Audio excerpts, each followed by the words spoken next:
Assalamualaikum warahmatullahi wabarakatuh. Selamat berjumpa kembali dengan pelajaran sosiologi di kelas 12 pada SMA Negeri 2 Klaten. Pada pertemuan ini, kita akan melanjutkan materi perubahan sosial. Kali ini kita masuk pada materi karakteristik dan bentuk-bentuk perubahan sosial.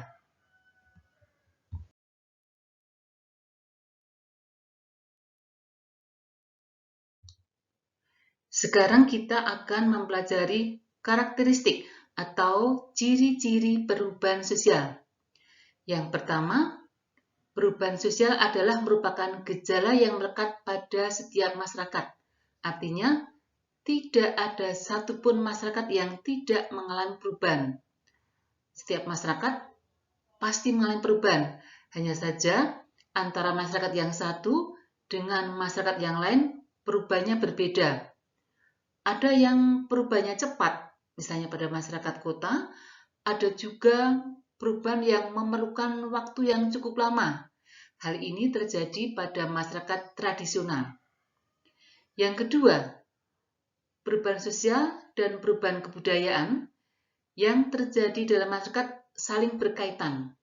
Artinya, tidak ada masyarakat tanpa kebudayaan. Artinya bahwa kalau masyarakat mengalami perubahan, di sini kebudayaan juga akan mengalami perubahan. Yang ketiga, perubahan-perubahan yang terjadi bisa merupakan kemajuan, tetapi juga bisa merupakan kemunduran.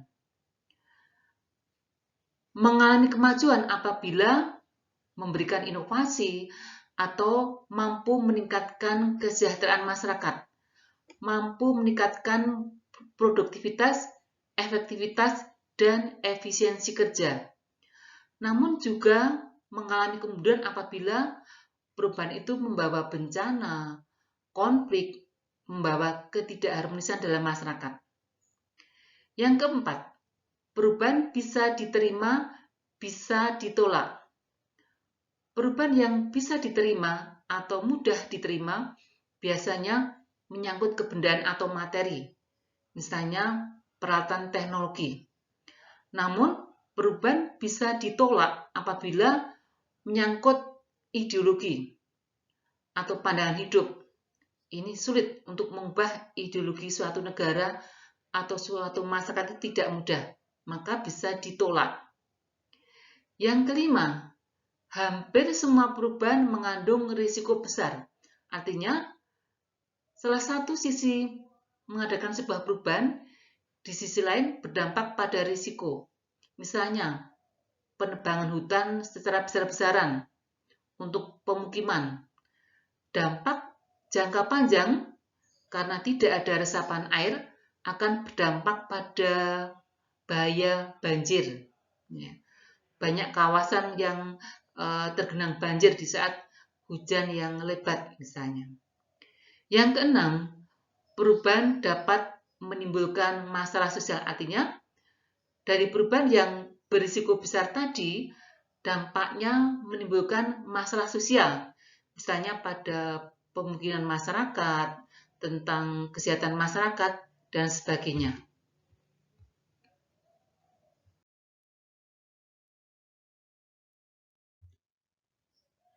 Sekarang kita akan mempelajari bentuk-bentuk perubahan sosial. Yang pertama, berdasarkan kecepatan berlangsungnya. Ada dua, yaitu perubahan lambat atau evolusi, kemudian perubahan cepat atau revolusi. Perubahan lambat atau evolusi adalah perubahan sosial yang memerlukan waktu yang cukup lama, karena merupakan serentetan perubahan yang kecil yang saling mengikuti secara lambat, bisa puluhan atau ratusan tahun lamanya. Contohnya perubahan dari masyarakat primitif menuju masyarakat modern.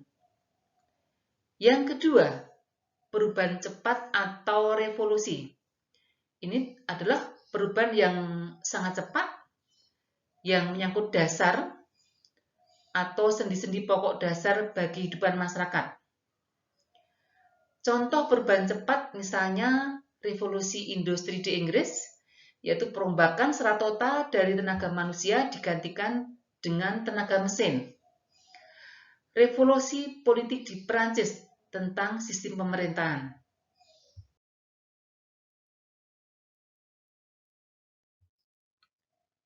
Sekarang kita akan mempelajari perubahan sosial berdasarkan ukuran perubahan. Ada dua, yaitu perubahan kecil dan perubahan besar. Perubahan kecil adalah suatu perubahan yang terjadi pada unsur-unsur struktur sosial yang tidak membawa pengaruh langsung bagi kehidupan masyarakat. Contohnya, perubahan mode pakaian, perubahan mode rambut, itu hanya diikuti oleh sebagian orang, sehingga tidak akan mengubah struktur masyarakat. Yang kedua, perubahan besar, yaitu perubahan yang berpengaruh terhadap masyarakat dan lembaga-lembaganya, seperti dalam sistem kerja, sistem hak milik tanah, hubungan kekeluargaan, dan stratifikasi masyarakat. Contoh perubahan besar misalnya, pertumbuhan penduduk yang pesat di Pulau Jawa ini akan berdampak pada kawasan pemukiman semakin padat. Banyak pengangguran, banyak masyarakat pedesaan kehilangan lahan pertanian, banyak mereka yang menjadi buruh. Nah, ini jelas akan berpengaruh pada struktur masyarakat.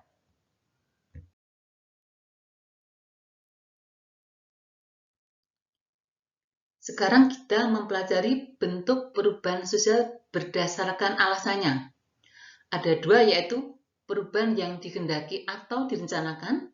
Yang kedua, perubahan yang tidak dikehendaki atau tidak direncanakan.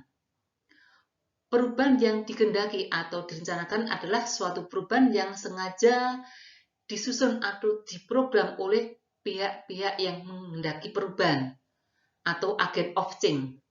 Misalnya program pembangunan, ada pembangunan jangka pendek, jangka menengah, jangka panjang, program KB, program penanggulangan kemiskinan, itu termasuk program atau perubahan yang direncanakan.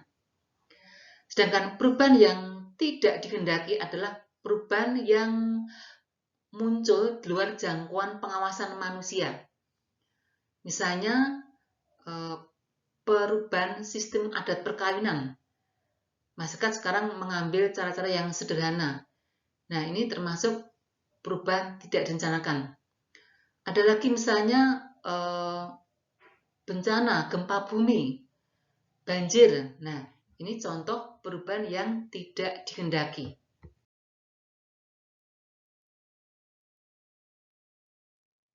Sekarang kita bahas bentuk perubahan sosial berdasarkan sifatnya. Ada dua, yaitu perubahan struktural dan perubahan proses.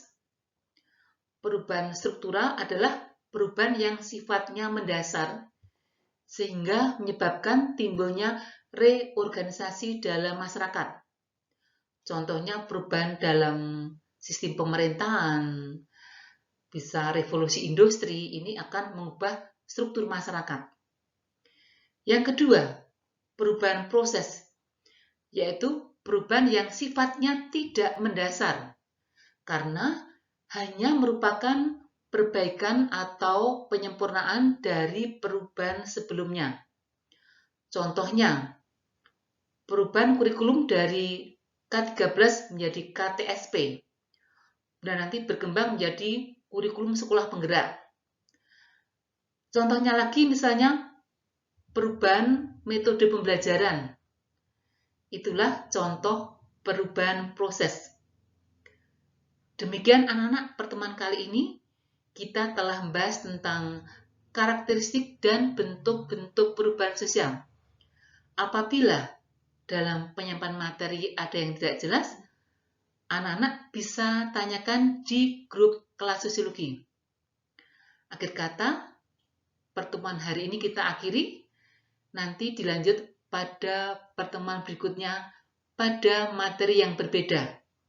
Akhir kata, wassalamualaikum warahmatullahi wabarakatuh.